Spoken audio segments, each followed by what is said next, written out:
Party Central Committee's second meeting to consider personnel affairs for state agencies. Trump demands Iran halt missile program. Tehran threatens to close Hormuz indefinitely. Meeting a 100-year-old man and his joy of living. Hello, so good to see you again in today's news. I'm Hoàng Yên, and here we go, the first headline of the show.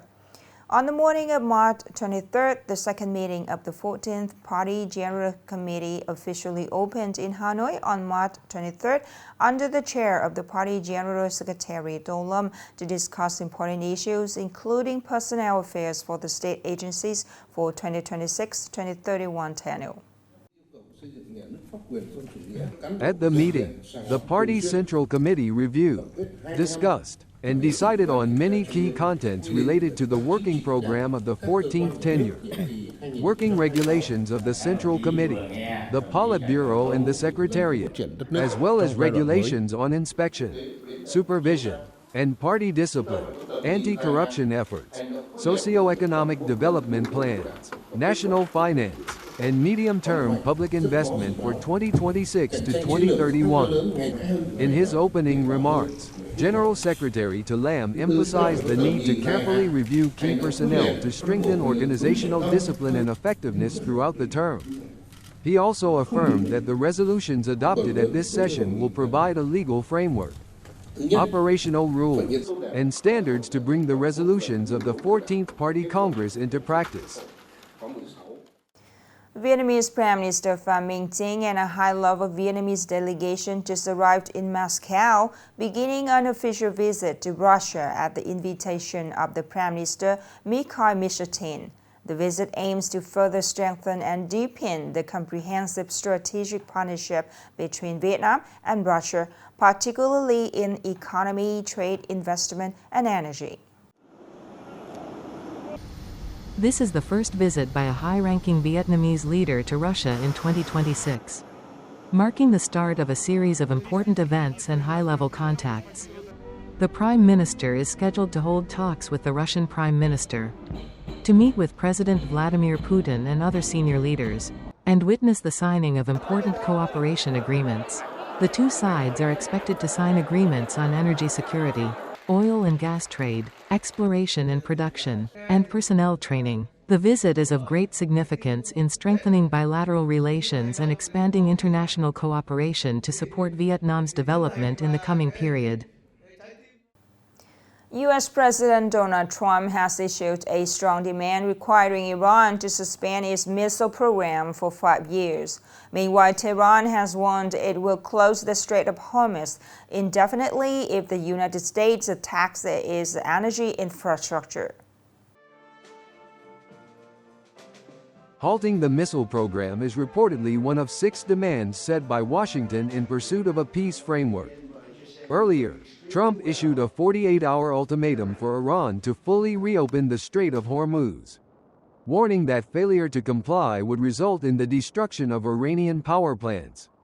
In response, Iran's military command stated it is ready to shut down the strategic waterway indefinitely and expand retaliatory actions, including targeting energy and water infrastructure across the Persian Gulf region if the U.S. proceeds with military action. Iranian President Masoud Pezeshkian also criticized the threats, asserting that the Strait of Hormuz remains open to all countries except those Tehran considers violators of its sovereignty. Upcoming are some updated news.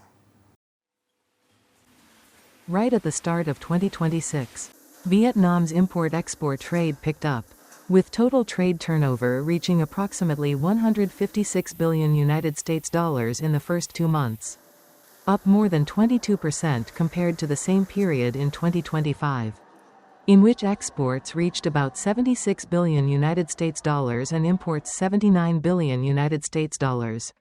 Strong growth was driven by technology goods and major markets such as the United States, China, and the EU.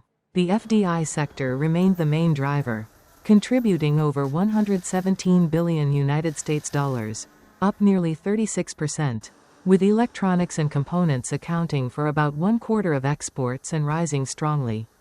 with exports to the U.S. alone increasing by nearly 60%.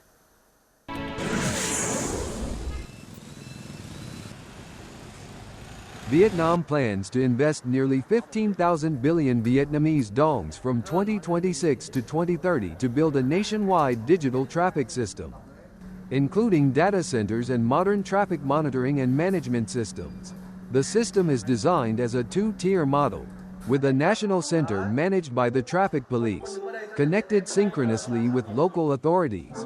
Big data and AI will support monitoring, violation detection, and real-time management. All expressways will be equipped with cameras in the first phase, later expanding to national highways and urban areas by 2030. The long-term goal is to reduce congestion and accidents, aiming for a highly automated, modern digital transportation system by 2050.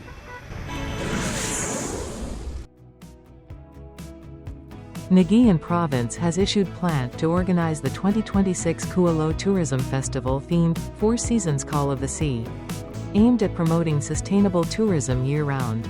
The opening ceremony is scheduled for 8 p.m. on April 25, 2026, at Bin Minh Square, featuring fireworks and the announcement of Kua Lo as an ASEAN Clean Tourist City. The festival will unfold in 3 phases: Kua Lo Radiant Summer, with sports activities and sea festivals; Kua Lo in Autumn, with a sea carnival, food festival, and beauty contest; and Kua Lo Without Winter, with experience tours, offshore art shows, and international events such as jet ski racing, contributing to extending the tourism season and promoting the locality's brand.